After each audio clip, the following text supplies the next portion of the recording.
পরিবারকে জোর গলায় বলেছিলাম আমি তাকে চাই, কিন্তু এখন আর লজ্জায় বলতে পারি না, কারণ এখন সে আর আমার নাই।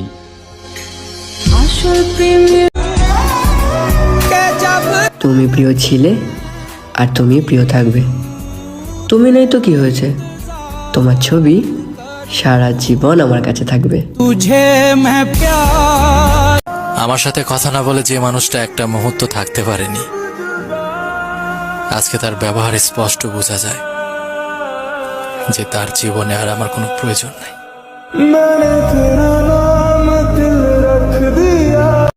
চোখের দিকে তাকাও না, মায়ায় পড়ে যাবে। মনের কথা জানতে এসো না, কান্না করে ফেলবে।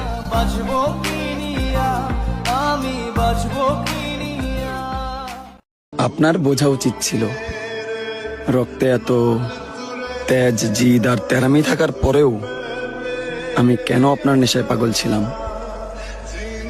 কেন? যে মানুষটারে রাত 10টার পরে ঘুমাই যেতে বলতেন, সেই মানুষটা এখন সারা রাত জায়গা কান্না করে। একটা বারো কি তার খবর নিছেন? জানি তুমি কল দিবা না, তবু আমার অবুঝ মন তোমার একটা কলেরই অপেক্ষা করে।